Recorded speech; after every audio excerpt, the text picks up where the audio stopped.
उत्तर प्रदेश में विधानसभा बजट सत्र चल रहा है। सत्र में जहां एक तरफ सरकार बजट को विकास का बजट, जनता की उम्मीदों का बजट बता रही है, तो वहीं दूसरी तरफ विपक्ष लगातार इस पर सवाल उठा रहा है। बजट को लेकर बंसल न्यूज ने सहकारिता मंत्री जेपीएस राठौर से खास बातचीत की। क्या कुछ कहा उन्होंने, सुनवाते हैं। उत्तर प्रदेश विधानसभा का बजट सत्र जारी है। बजट सत्र में एक तरफ जहां सरकार ने अब तक का सबसे बड़ा बजट यानी 8 लाख करोड़ से ज्यादा का बजट पेश किया, उस पर चर्चा हो रही है।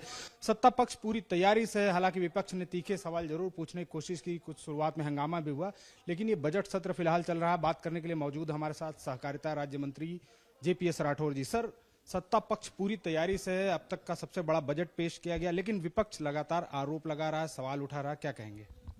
विपक्ष पास कोई सवाल नहीं है, विपक्ष पास कोई मुद्दा नहीं, विपक्ष पास कोई दिशा नहीं है। और सत्ता पक्ष ने जिस तरीके से बजट का प्रस्तुतिकरण किया है, आप खुद ही बता रहे हैं, 8 लाख से ऊपर का बजट है और ये महा बजट है और इससे पूरे प्रदेश का कायाकल्प होने वाला बजट है।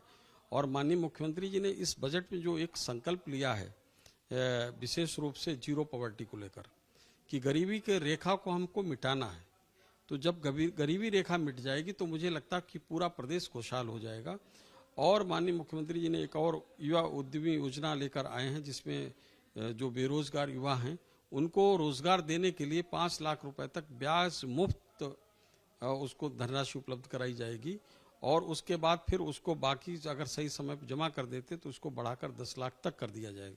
तो इसके लगता है कि मुझे लगता है कि इससे क्रांति आएगी और कोई भी युवा हमारा बिना रोजगार के रहेगा नहीं, सबको रोजगार मिलेगा।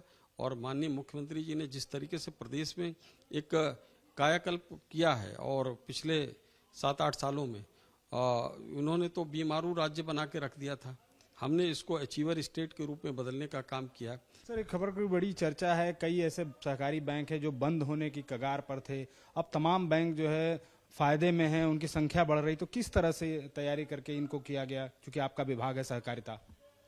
देखिए, जब मैं सहकारिता मंत्री बना तो उस समय ही उत्तर प्रदेश के 50 में से 16 जिला सहकारी बैंक बंद कगार नहीं थे, बंद ही पड़े हुए थे।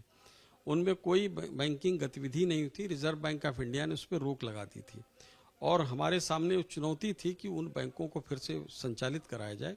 और माननीय मुख्यमंत्री जी के विशेष आशीर्वाद से उसको सरकार, उत्तर प्रदेश सरकार केंद्र सरकार से पुनर्वित्त करके और पैसा दिया गया और जितने किसानों का था उसका मूलधन और ब्याज समेत पाई पाई उनका पैसा देने का काम शुरू कर दिया गया, उनके खाते में डाल दिया गया। वो जब चाहें अपना पैसा निकाल सकते हैं, पैसा सभी का सुनिश्चित है। और जब तक भारतीय जनता पार्टी की सरकार है और तब तक इस किसानों का पैसा इन जिला सहकारी बैंकों में, किसी प्रकार की कोऑपरेटिव बैंक है, इनमें सुरक्षित रहेगा, एक गारंटी है। और इस पर डबल गारंटी मोदी जी की भी है, एक गारंटी योगी जी की है, डबल गारंटी माननीय मोदी जी की है। लखनऊ विधानसभा से कैमरा पर्सन सत्येंद्र कुमार के साथ आलोक राय, बंसल न्यूज।